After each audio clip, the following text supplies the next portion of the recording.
माझ्याजवळ आता वेळ आहे. शेजारी कुठे संधी मिळाली तर विधानसभा लढवण्याचा माझा प्रयत्न असणार आहे. ज्या तालुक्यात उमेदवारीबाबत समन्वय होणार नसेल अशा मतदारसंघात माझ्या नावावर एकमत झाल्यास मी निश्चित निवडणूक लढवण्यास तयार आहे. श्रीरामपूर राखीव असल्याने संगमनेर आणि राहुरी हाच माझ्यासमोर पर्याय असल्याचं सूचक वक्तव्य डॉक्टर सुजय विखे पाटील यांनी माध्यमांशी बोलताना केलं. डॉक्टर सुजय विखे पाटील यांनी माध्यमांशी संवाद साधताना शिर्डी विधानसभा मतदारसंघात सुरू असलेल्या दौऱ्यांबाबत काही गोष्टी स्पष्ट केल्या. या मतदारसंघातून नामदार राधाकृष्ण विखे पाटील हेच निवडणूक लढवणार असून आमच्या कुटुंबाच्या दृष्टीने सुद्धा सर्वोपरी तेच आहे. त्यामुळे मी शिर्डीमधून निवडणूक लढवेल ही चर्चा निष्फळ आहे. लोकतांत्रिक प्रक्रियेत सर्वांनाच उमेदवारी मागण्याचा अधिकार आहे. भारतीय जनता पक्षाचे वैशिष्ट्य देखील हेच आहे. पक्षाकडे सामान्य कार्यकर्ता उमेदवारी मागू शकतो.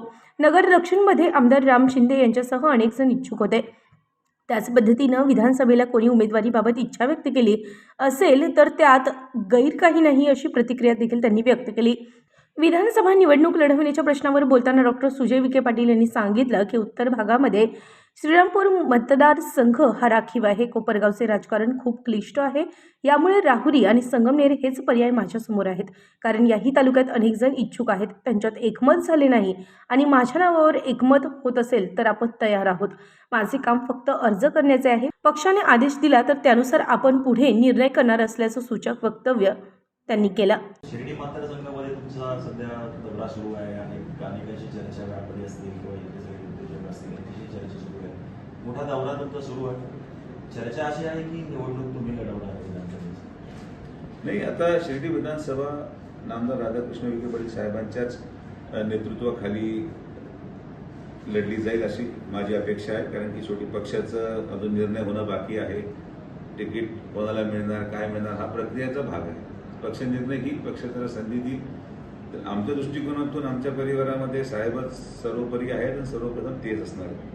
आता राहिला मुद्दा माझा, मी बऱ्यापैकी आता मला वेळ आहे तर शेजारी पाहू आजूबाजूला कुठं काही संधी सापडली तर आपण प्रयत्न निश्चित प्रक्रियेमध्ये भारतीय जनता पार्टीच्या रचनेमध्ये तेच वैशिष्ट्य भारतीय जनता पार्टीचं आहे की या रचनेमध्ये प्रत्येक माणसाला संधी आहे आपलं मत व्यक्त करायची, उमेदवारी मागायची. त्या आधारावर जर भारतीय जनता पार्टीचा कोणीही व्यक्ती हा फक्त एका व्यक्तीपुरतं मर्यादित नाही, आज आमच्या या परिसरामध्ये असलेला तालुका अध्यक्ष असेल त्यालाही वाटलं की मी निवडून मला संधी पक्ष दिली पाहिजे तो पक्षाकडे मागणी करू शकतो. शेजारचा मतदारसंघ तुम्ही म्हटले नाही, कोणता मतदारसंघ असा डोक्यात घेऊन तुम्ही सध्या विचारात आहात? आणि आता इकडे श्रीरामपूर आहे तिथं राखीव आहे, तर तिकडे शिवेला रावरी आहे आणि तिकडे संगमनेर आहे.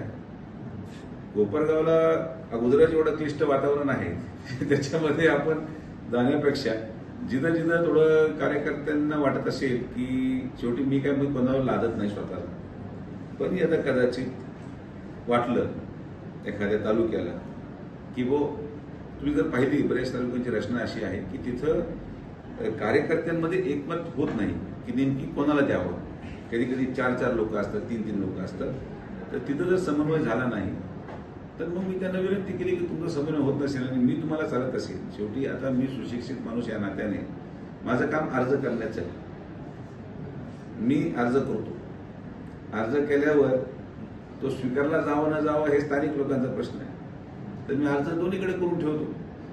दोन्हीकडून कुठेही मला संधी मिळाली, जसं भाजपमध्ये तुम्हाला मागण्याचा अधिकार आहे तसं समजा आता राहुरीमध्ये कर्डिले साहेब आमचे तिथं आहेत, पण तिथं सत्यजित कदमनी देखील काल इच्छा व्यक्त केली पेपरच्या माध्यमातून असलं. मी देखील पक्षाला आमचे जे काही आजूबाजूचे पुढे मतदारसंघ जिथं समजा असा वाद झाला किंवा सत्यजित कदम की कर्डिले साहेब आणि तो वाद सुटत नसेल तर मी आहे.